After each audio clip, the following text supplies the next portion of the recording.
अभी रिसेंटली मैं पढ़ रहा था, किसी ने बहुत बढ़िया बोला इन्फोसिस के फाउंडर नारायण मूर्ति के बारे में। उसने बोला it's unbelievable the amount of hate that this man receives, he should get a lot more. जरा सुन लो इसकी बातें। But Mr. Murthy, let's talk a little bit about work-life balance. First of all, I don't believe in work-life balance. हाँ भाई, आप क्यों believe करोगे work life balance में? आप तो 3.5 लाख पर एनम देकर सोचते हो कि मैंने इंसान को खरीद लिया, अब से वो मेरा है, पूर्ण रूप से पूर्णतः अब से वो मेरा है, उसका तन मन बदन सब कुछ मेरा। उसकी कोई और लाइफ थोड़ी होगी। वो अपने दिमाग में एक नक्शा बनाएगा और उस नक्शे में और उसके हृदय में नारायण मूर्ति और इन्फोसिस बसेंगे, है ना? Frankly, I was a little bit disappointed in 1986 or something when we moved from 6-day week to 5-day week. I mean, I was not very happy with that. जैसे नारायण मूर्ति खुश नहीं थे, ऐसे ही सन 1815 में ब्रिटेन के एम्प्लॉयर्स खुश नहीं थे जब सर रॉबर्ट पील ने ब्रिटिश पार्लियामेंट में एक बिल मूव करा जिससे कि वर्कर्स के वर्किंग आवर्स रेगुलेट होने वाले थे और चाइल्ड लेबर रेगुलेट होने वाला था। सर रॉबर्ट पील को यह बिल पोस्टपोन करना पड़ गया और 1 साल बाद उन्होंने एक कमेटी ऑफ इंक्वायरी बना दी जिसमें नारायण मूर्ति जैसे एम्प्लॉयर्स ने आके क्या टेस्टिमनी दी, पढ़ लो जरा ऊपर हाईलाइटेड पोर्शन में। Before this committee, employers gave evidence of the beneficial effect of long hours on children's moral character. लंबे घंटे अगर आप बच्चों से, नाबालिग बच्चों से फैक्ट्रियों में, मिलों में काम कराओगे तो उससे उनका मॉरल कैरेक्टर स्ट्रांग होगा। पढ़ो क्या लिखते हैं।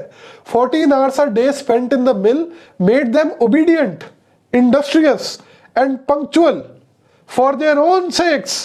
उनकी भलाई के लिए, हमारी नहीं। ना ना ना, एम्प्लॉयर्स की भलाई छोड़ो, बच्चों की भलाई के लिए। Nothing should be done to shorten their hours. Besides it would be impossible to face foreign competition if legislature interfered. लग रहा है कुछ फेमिलियर सा। The manufacturers would be ruined and everybody would be out of work.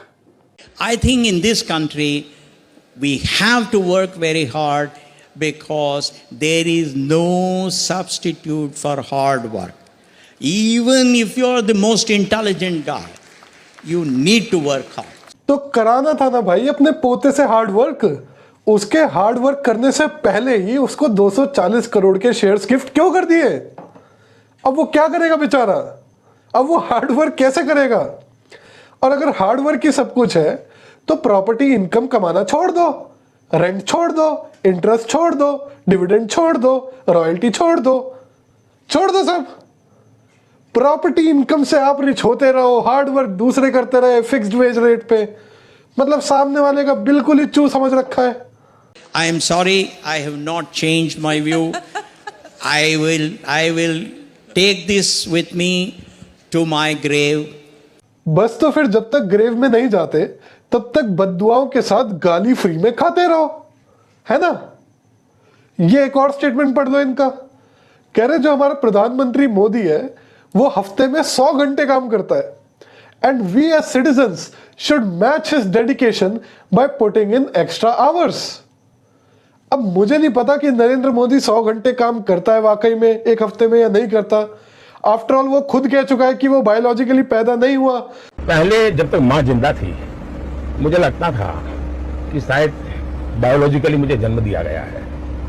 माँ के जाने के बाद इन सारे अनुभवों को मैं जोड़ करके देखता हूँ तो मैं कन्विंस हो चुका हूँ। गलत हो सकता हूँ, लोग लेफ्टिस्ट लोग तो मेरे धज्जियां उड़ा देंगे, मेरे बाल नोच लेंगे। मैं कन्विंस हो चुका हूँ कि परमात्मा ने मुझे भेजा है। ये ऊर्जा बायोलॉजिकल शरीर से नहीं मिली है। तो हो सकता है कि भाई करता हुआ बंदा नॉन बायोलॉजिकल एंटिटीज कर सकती है इतना 100 घंटे एक हफ्ते में।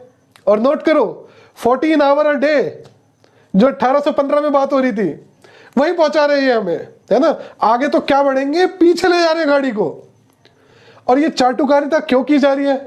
तो मुझे एक न्यूज आइटम मिला था सितंबर 2024 का जहां पर यह रिपोर्ट छपी थी कि फाइनेंस मिनिस्ट्री रिकंसिडर कर रही है कि जो 30,000 करोड़ रुपए का जीएसटी नोटिस गया था इन्फोसिस को वो अमेंड कर दे सर्कुलर और उससे वो रिवोक हो जाए।